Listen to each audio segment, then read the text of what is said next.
Africains, Africaines, bonjour. Ivoiriens, Ivoiriennes, bonjour. Chers tuteurs et chères tutrices, bonjour. Chers enfants capables de Côte d'Ivoire, d'Afrique, des Caraïbes et de partout dans le monde, bonjour.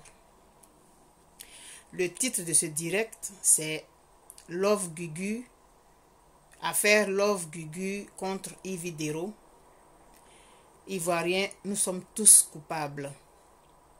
Plus jamais ça. C'est un vœu pieux, peut-être. Mais on peut toujours parler. Quand des gens font des choses qui ne sont pas bien, qu'on estime que c'est pas bien, on peut parler. Même si on se dit que ça ne donnera rien, au moins on peut parler. Avant de continuer, je vais chanter la chanson que vous aimez parce que la Côte d'Ivoire est notre bien à tous. Et cette Côte d'Ivoire-là, elle nous tient à cœur. Et chacun a sa part à jouer dans cette Côte d'Ivoire avec ses dons, avec ses talents, avec ses spécialités, avec sa religion, avec ses origines, avec tout ce qui fait la composante de la Côte d'Ivoire. Tout le monde aime la Côte d'Ivoire. Et donc tout ce que nous faisons, ça doit être pour aller vers l'élévation de ce pays-là.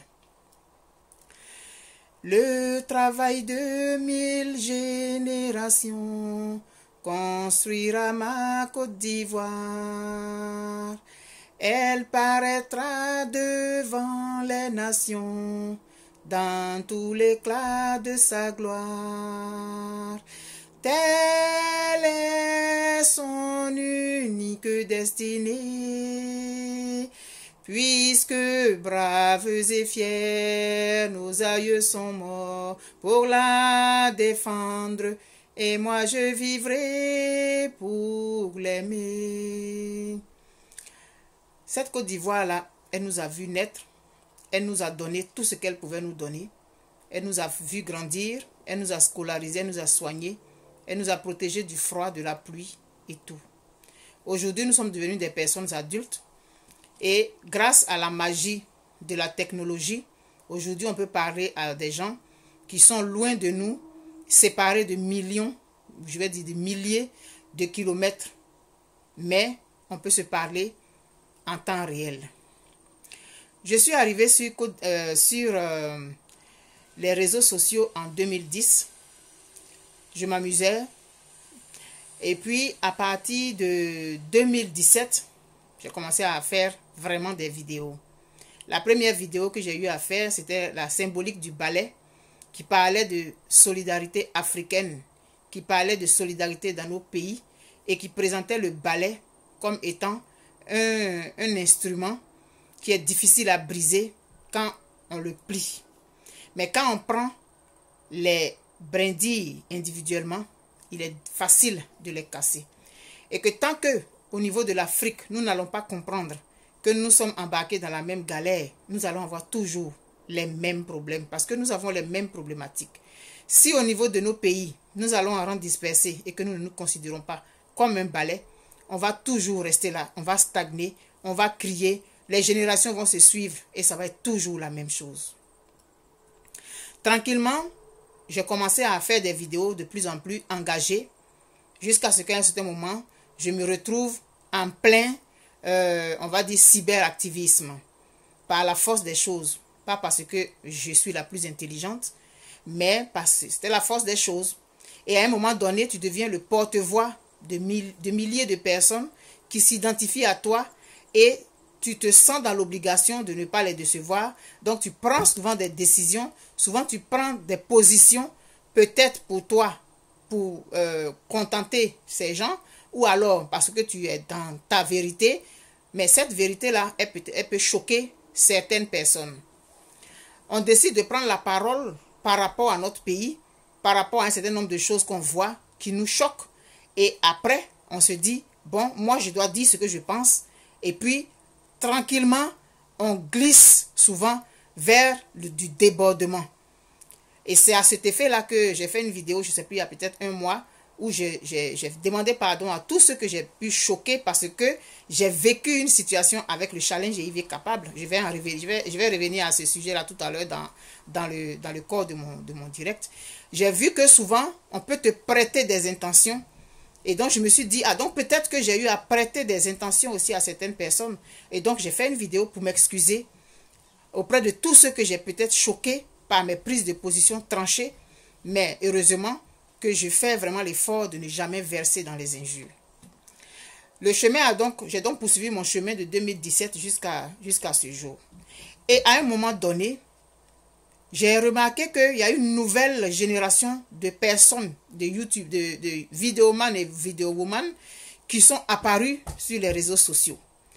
Et on a commencé à voir de plus en plus ce qu'on appelait les clashs. Je crois que c'est au niveau à partir de fin 2018 ou bien mi-2019 que ça a commencé ces affaires de clash là. Et les gens ont commencé à faire des vidéos pour répondre à un tel. Et au fur et à mesure qu'on avançait dans le temps, ces vidéos-là devenaient de plus en plus insultantes, rabaissantes. C'est-à-dire que les gens ne mettaient plus de gants, plus de filtres. On n'hésitait pas à parler de personnes qui ont perdu leurs parents. On n'hésitait pas à dire que telle personne a fait un enfant avec une telle personne qui n'est pas le sien. On n'hésitait pas à parler de parents de personnes qui sont déjà décédées. On les insultait même dans leur tombe, etc., etc. C'est-à-dire, cette génération-là, je ne sais pas d'où elle sortait. Est-ce que ce sont des Africains? Parce que je pense que nous avons une certaine éducation qui nous a été donnée. Oui, dans une famille, c'est vrai. Tous les enfants n'ont pas le même tempérament ni le même comportement. Et pourtant, ils sont les mêmes parents. Souvent, c'est la même éducation. Souvent, c'est le premier enfant qui est hors norme. Souvent, c'est le troisième. Souvent, c'est le dernier. Donc, ce n'est pas une question de rang dans la fratrie. Mais chacun vient avec son tempérament et l'éducation qu'on lui donne, il prend tout ça et tout ce qu'il traverse comme situation dans sa vie personnelle, il en fait quelque chose qui devient sa personnalité. Mais cette catégorie d'individus, hommes et femmes, qui sont apparus subitement sur les réseaux sociaux, qui ont commencé à insulter, à traiter les uns et les autres de bâtards, de chiens. Bon, après, il y a le MC qui est apparu, il y a des gens qui étaient les chantres de ces injures, et c'est devenu la mode. Même au sommet de l'État de Côte d'Ivoire, on a trouvé des gens qui ont embarqué dans les injures. Franchement, je ne sais pas ce qui se passe avec nous. Et ces injures, ces mauvaises éducations, je ne sais pas si je peux appeler ça mauvaise éducation parce que je pense que chacun vient sur les réseaux sociaux avec son éducation. Même si on est influencé par ce qu'on voit autour, on a quand même une éducation de base. On a quand même été éduqué par des gens. On vient sur les réseaux sociaux, on ne se rend pas compte de ce qu'on dit ou bien quoi. Et ces personnes-là font souvent des vidéos devant leurs petits-enfants, devant leurs enfants qui passent dans le salon, ils parlent à leurs enfants là, et puis après, ils commencent à insulter et les enfants là, ils passent. J'ai même vu une vidéo d'une dame burkinabé qui a sa fille qui a fait une vidéo pour insulter des gens, pour défendre sa mère. La fille, je ne sais pas si elle avait 8 ans ou 9 ans, mais qu'est-ce qui nous arrive? C'est-à-dire, au niveau de la politique, nous les Africains, on a pris la politique, on a chargé, et la politique qu'on fait aujourd'hui là, je ne sais pas c'est quoi. C'est la politique ou bien c'est la sorcellerie, je ne sais pas. C'est-à-dire qu'on découvre des choses, on les prend, on les transforme, et puis c'est le mauvais côté là que nous on applique.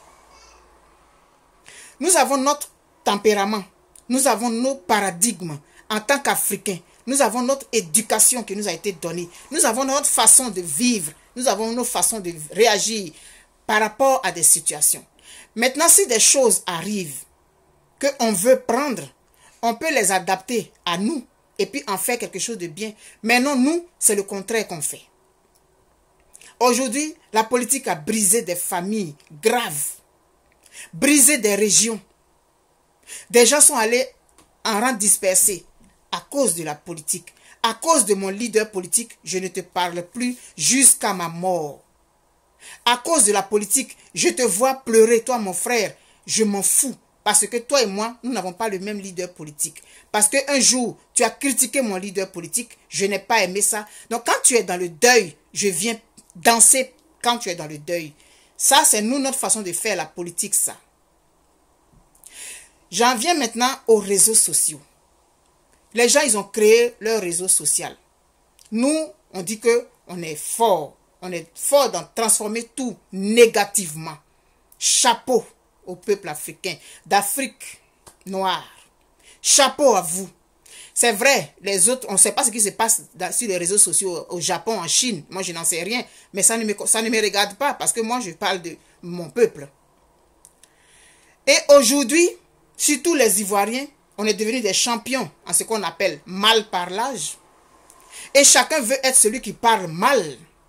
Celui qui dit les baies. Mais les baies là, tu peux dire la vérité à quelqu'un sans être obligé de l'insulter. Tu peux dire la vérité à quelqu'un sans être obligé de descendre dans sa culotte. Mais on a embarqué dans ça là, on a nagé dedans à plein régime. Et quand toi tu viens faire une vidéo, moi par exemple j'ai fait des vidéos pour dire aux gens, mais pourquoi insulter? Il y a certaines personnes qui ont fait des vidéos pour me répondre, pour dire qu'on va insulter Pian. Mais vous allez insulter Pian là. Qu'est-ce que ça vous donne au bout du compte? Et donc, on a continué dans ça jusqu'à ce que ça entraîne la création, l'inspiration du challenge et IV Capable. C'est un juge sur Facebook là qui a envoyé challenge et IV Capable là. Et maintenant, ces clasheurs qu'on appelle influenceurs, on appelle blogueurs à tort, qu'on appelle impacteurs à tort. Parce que je ne pense pas que l'influenceur, il est là pour être négatif. L'influenceur, je pense que c'est celui qui vient, qui met une tenue, et puis ceux qui le suivent, ils voient que c'est beau, et puis ils peuvent acheter, on peut faire la promotion de commerce, de sociétés, de vêtements, de ceci, cela, et puis ça influence les gens peuvent payer. Les blogueurs, c'est des gens qui développent des idées, qui envoient des sujets, et puis qui en parlent, et puis qui apportent à la communauté. Mais pour nous là, on dit on est blogueur, on est influenceur, on est quoi, et puis on embarque dans les injures. On va venir casser les papos, c'est-à-dire des gens ont été amis hier, mais parce que ces deux personnes ne s'entendent plus sur un sujet, et ce que tel m'avait dit, ça ne me dérange pas de venir en parler sur les réseaux sociaux, de venir casser les papos. Mais le pire, ce n'est pas ceux qui font ces vidéos. Le pire, c'est ceux qui sont assis puis qui regardent et qui applaudissent et qui prennent parti pour l'un ou l'autre et qui encouragent et qui papillonnent sur toutes les vidéos pour savoir ce qu'on dit à gauche et à droite. Mais qu'est-ce que nous allons tirer? Qu'est-ce que nous tirons des réseaux sociaux? Aujourd'hui, regardez où on est arrivé. Je dis nous sommes tous coupables. Ce qui arrive avec Love Gugu et puis Yves Dero là, nous sommes tous coupables. Quand des pères de famille, surtout les femmes, des mères, des grands-mères, vont se mettre sur des vidéos et puis encouragent, oui, dis on va entendre, oui, parle, prêche. Mais ça encourage parce que moi, je suis en train de faire une vidéo, je suis en train d'insulter le coq, tes mollets secs là, tes ergots secs là, tes ongles sales là, regardez-moi sa crête pleine de boutons là. Et puis pendant que je le dis, je vois les commentaires qui passent. Et puis ça me dit, oui, parle, dis les bêtes, casse les papos. Ça m'encourage. Ça m'encourage. Et je continue. Oui, tes plumes là, quand toi et moi on allait dormir là, j'ai vu en bas de tes plumes là, il y a gale sur ta peau. J'ai vu ça, tu as la gale. Et puis maintenant, je vois les encouragements. Je vois les cœurs qui passent, qui montent. Je vois les pouces, je vois les bravos. Je oui, bête, pas les bêtes. Mais ça m'encourage. Et aujourd'hui, on arrive à cette situation de Love Gugu et puis Yves Dero. Nous sommes tous coupables. Nous sommes tous coupables et c'est désolant. Regardez-nous, des adultes. Tous ont au moins un enfant. Tous ont au moins un enfant. Et on se met sur les réseaux sociaux comme quand on était à l'école primaire. On se rapportait. Quand je parle plus avec Chantal, j'ai enlevé camarade comme ça là. Avec Chantal, je vais me mettre avec Lydie. Tout ce que Chantal m'a dit là, j'ai dit ça à Lydie. Moi, je considère que ça, on va dire, c'est normal quand on a 12, 13 ans. Mais quand on a 30 ans passés et qu'on se met sur les réseaux sociaux pour casser les papos, je trouve ça honteux. Honteux pour cette génération. Honteux.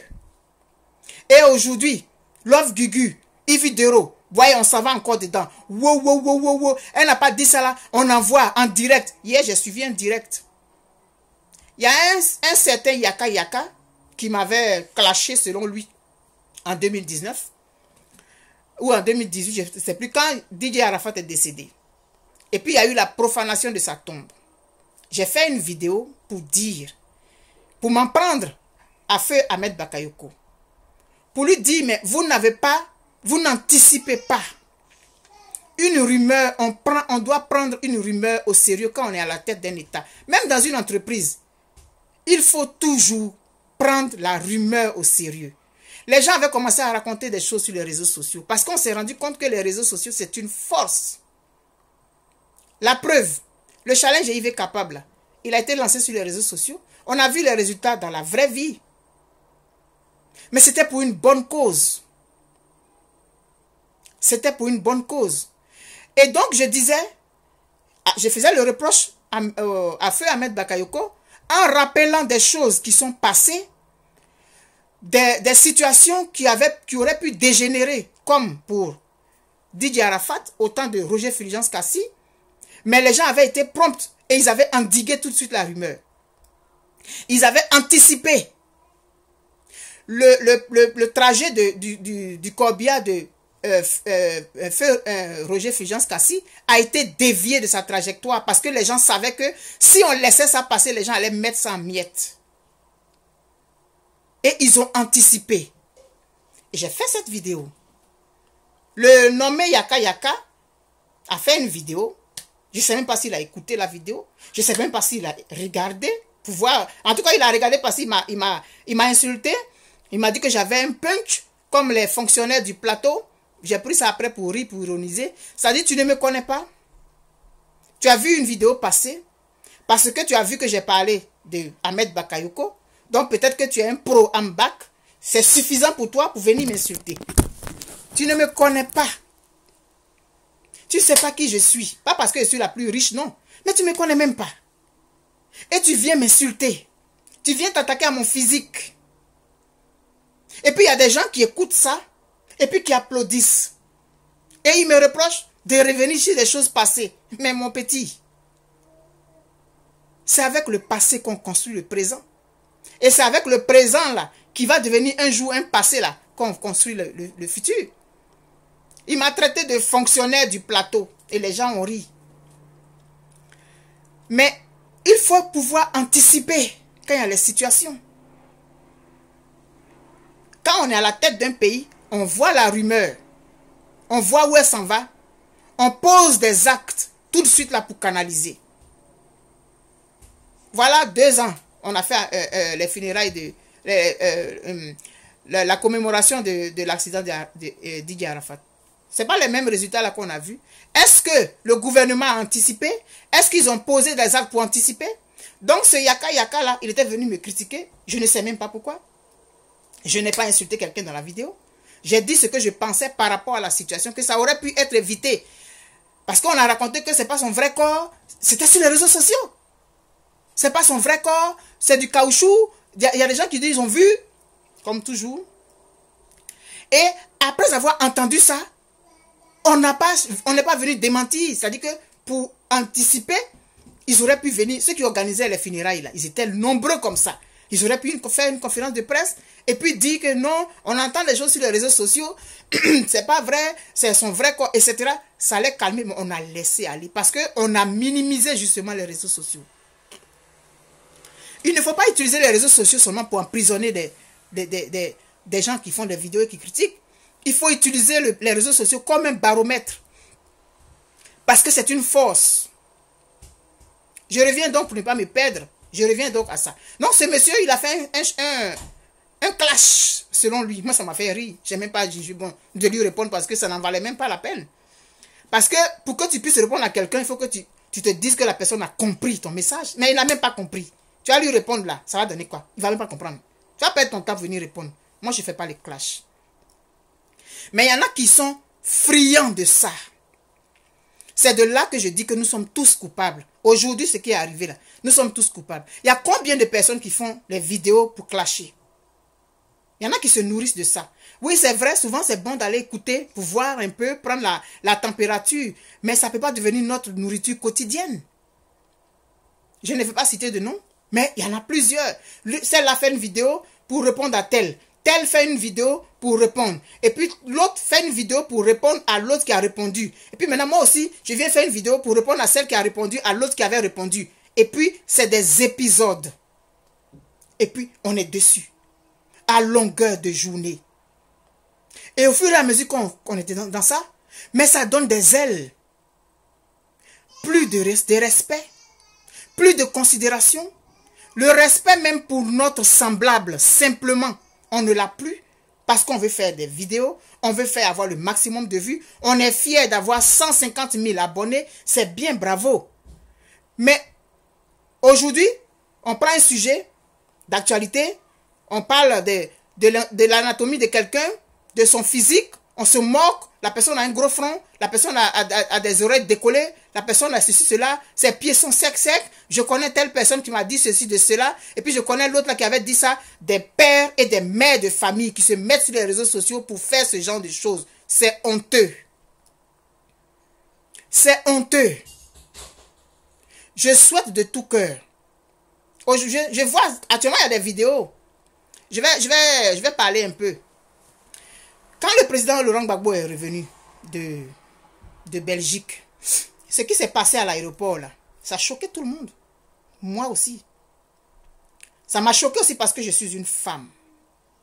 Et ce que tu ne veux pas accepter qu'on fasse à une femme, peu importe pour moi, peu importe quel soit ton adversaire politique ou quoi, ce qu'on a fait à une femme, une autre femme ne doit pas applaudir. Donc j'ai été choquée comme tout le monde. Mais je n'ai pas fait de vidéo pour parler de ça.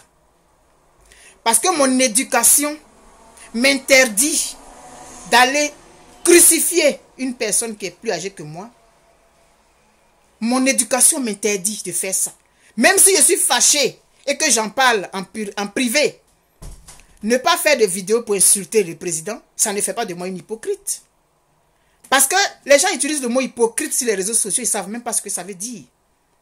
Parce que pour eux, puisqu'ils ne sont pas hypocrites, ils peuvent se permettre d'insulter le président. Ça, ce n'est pas être véridique, c'est être mal élevé. Je suis choqué. J'ai été saoulé. Le 17, là, le soir, là, j'étais KO dans mon lit. Les jours qui ont suivi, j'étais encore plus KO. Je ne pouvais même pas parler. Et il y a des gens, actuellement là, c'est rempli sur YouTube, les vidéos. On parle au président comme si c'est notre petit ami. Comme si c'est notre petit frère de quartier. Sous prétexte qu'il a posé tel ou tel acte qu'on n'aime pas. On n'est pas d'accord. Et puis il a pris telle décision. On est choqué. Ça nous donne le droit de lui parler comme le dernier des paléphréniers. Je ne sais pas moi. Pourtant un paléphrénier il est important. Tout le monde est important. Et ce qu'on met devant, on n'est pas hypocrite. Moi, je ne suis pas hypocrite. Je dis ce que je pense. C'est pas ça. Ne pas être hypocrite. C'est manquer d'éducation. Je suis désolé.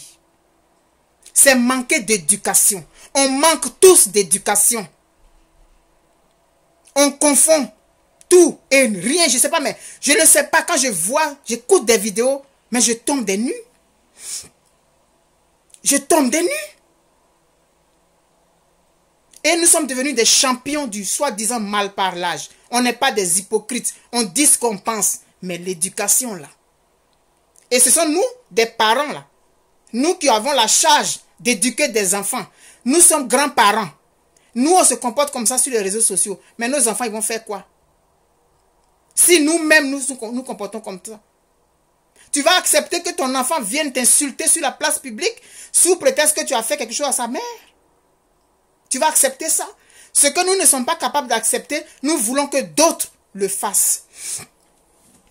Donc, ces histoires de faire des vidéos pour clasher, j'en ai fait les frais.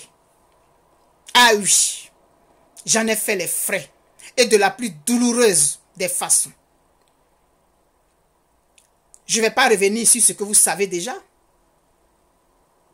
Mais l'épisode du challenge, et l'épisode des injures, et l'épisode, les épisodes, je sais pas moi, comment je vais appeler ça, la série de Feu Maëli Ba, la série de vidéos que je suis allé faire, Zoom que je suis allé faire avec Alette Zaté, c'était des épisodes. Chaque matin, chacun se levait, il faisait sa vidéo.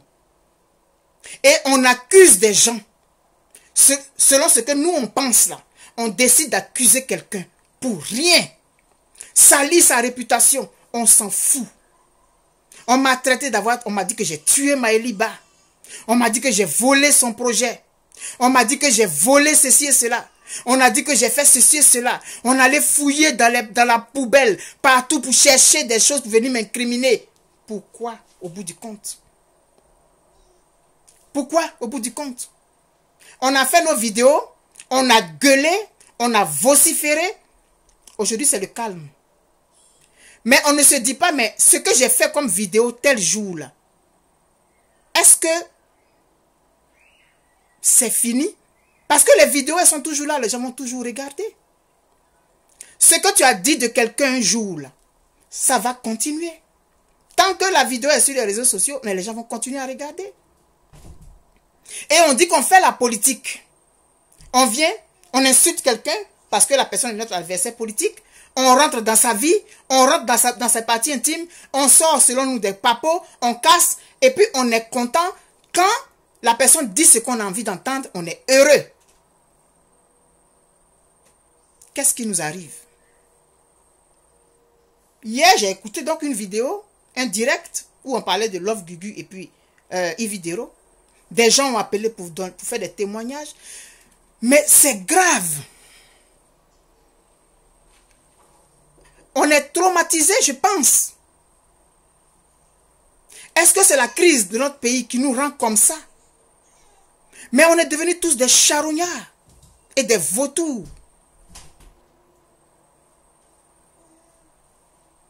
Voilà quelqu'un qui vient parler là.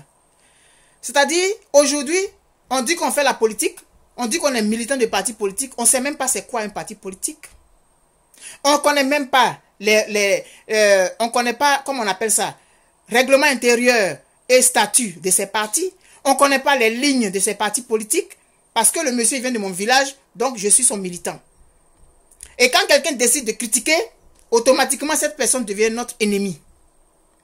On n'écoute pas ce que la personne dit. Ce que la personne est en train de dire là, peut-être que si ce qu'elle est en train de dire va nous profiter, mais non, on ne veut pas écouter. Si la personne n'a pas caressé notre leader politique dans le sens du poil, elle est notre ennemi. Même si ce qu'elle est en train de dire là va nous profiter, on ne cherche même pas à savoir. Et c'est ça, c'est notre politique, on fait comme ça. On a pris les réseaux sociaux là, on s'est assis dessus. Et c'est nos excréments là qu'on descend tous les matins. On fait des épisodes. On ne se pose pas de questions. Est-ce que la personne que je suis venu clasher là, qu'est-ce qu'elle ressent? Qu'est-ce qu'elle ressent en elle? Personne ne s'est une fois demandé ce que moi je ressentais de ces accusations. Personne ne s'est une fois posé la question. Qu'est-ce qu'elle ressent? Je décide de poser une action pour la communauté. Mais on vient m'accuser de meurtre. On vient m'accuser de vol. On vient m'accuser de plagiat. Et puis on se promène de vidéo en vidéo. On encourage. Mais qui se pose la question de savoir, mais qu'est-ce qu'elle ressent? Elle est un être humain comme moi. Est-ce que ce que je suis en train de faire là, est-ce que si c'est à moi qu'on faisait, j'allais être contente? On pose nos actes, on dépose nos excréments, on finit nos vidéos et on s'en va. Et le lendemain, on revient avec un autre cassement de papeau. On vient, on déverse Et il y a des gens qui se nourrissent de ça. Aujourd'hui, tout le monde est surpris. Pourquoi vous êtes surpris? Pourquoi vous êtes surpris de ce qui se passe entre Love Gugu et puis Yves Doro là? Pourquoi vous êtes surpris? Pourquoi? Parce que si on dit on a tué quelqu'un, des gens vont venir dire, oui, oh, mais celui qui a tué là, vraiment, il a mal tué. Il va se trouver des gens pour venir défendre celui qui a tué. Et on va maintenant en rang dispersé. On oublie nos valeurs, on oublie l'éducation, on est dedans, tchoprolo, tchoprolo, tchoprolo, tchoprolo. Et aujourd'hui, on est surpris. Mais c'est la suite logique de nos comportements sur les réseaux sociaux. Je ne suis pas la plus brillante, je ne suis pas la plus intelligente, mais combien de fois je n'ai pas fait de vidéos pour attirer l'attention des gens sur les débordements? Combien de fois? Mais quand tu viens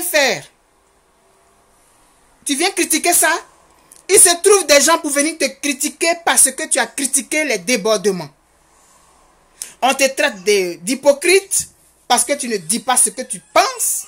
On te traite de je ne sais pas mais quoi. Et aujourd'hui, on est arrivé à ça. Mais c'est la suite logique de tout ça là. C'est la suite logique de tout ça. C'est à quel moment on va prendre conscience de notre responsabilité commune sur tout ce qui arrive. C'est quand? Collectivement, est-ce qu'on s'est une fois assis pour se poser des questions? Dans mes petites vidéos bidons là, j'ai dit c'est une affaire de nous tous. Quand il y a eu l'affaire de Apouchou et puis M. Barthélémy Nabo, qu'est-ce qu'on n'a pas entendu? Qu'est-ce qu'on n'a pas entendu?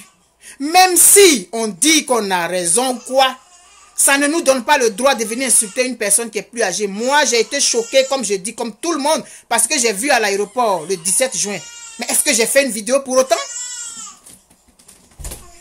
Elisa, s'il te plaît, viens le prendre. J'ai place, c'est fini. S'il te plaît.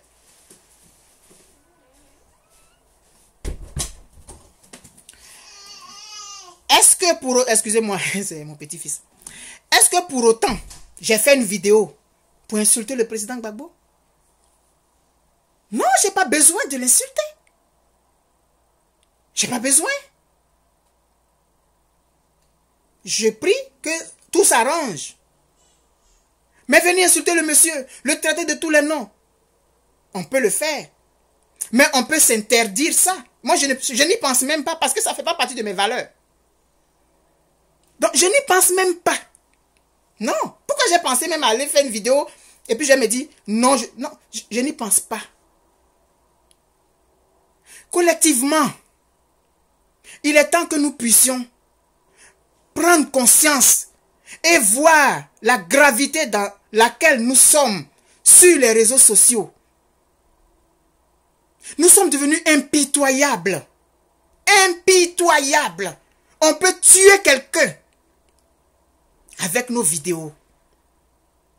Des gens vont piquer des crises, vont faire des dépressions, mais on s'en fout.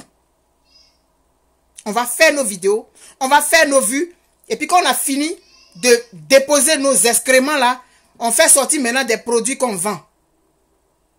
Et puis on dit, bon, je vends ça, je vends ça.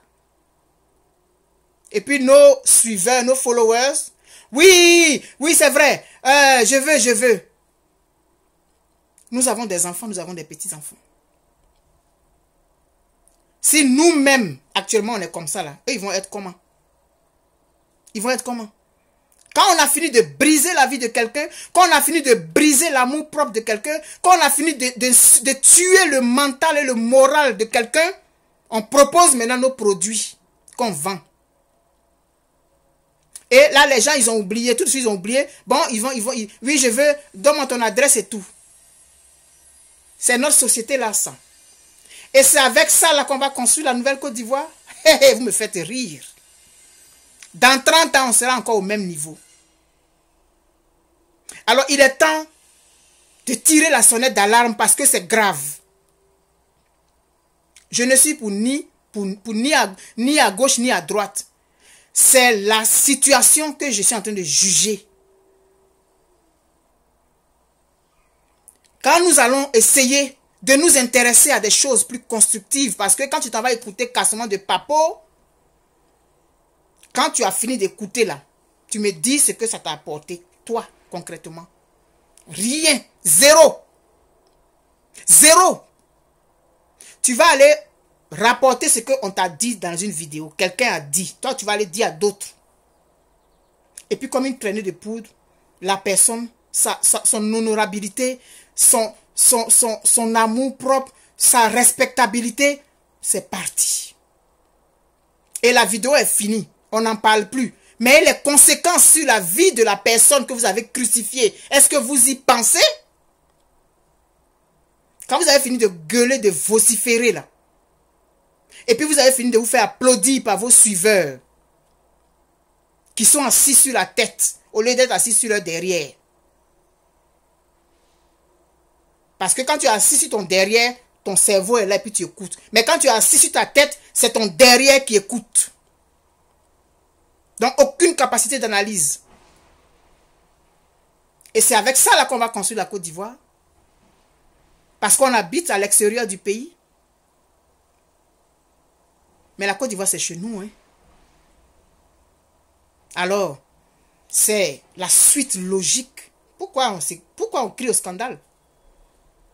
On doit décerner une médaille à Yves Dero, une médaille à Love Gugu, une médaille à Yaka Yaka, une médaille à Lolo Beauté, parce que ce sont les noms que j'ai entendus dans cette affaire. Une médaille à Aya Robert. On doit leur donner des médailles pour service rendu à Zuckerberg qui a créé son Facebook.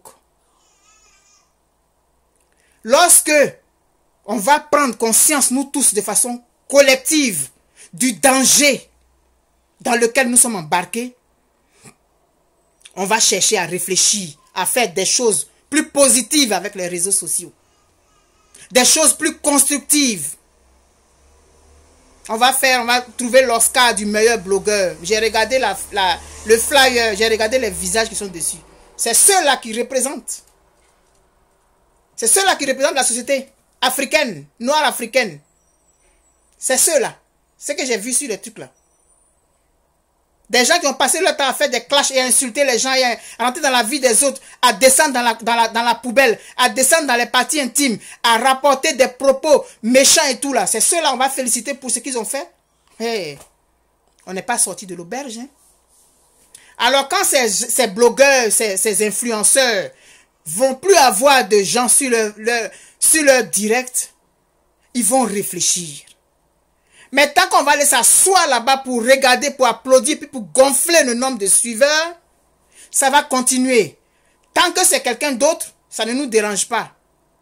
Mais un jour, ça peut être votre tante. Que quelqu'un va venir insulter sur les réseaux sociaux. Ça peut être votre soeur. Que quelqu'un va venir fracasser sur les réseaux sociaux. C'est ce jour-là que vous allez comprendre ce que ça fait d'être dans cette situation. D'ici là, je vous fais un gros bisou. D'ici là, je vous dis que nous sommes très mal barrés. Bonne journée. Bye bye.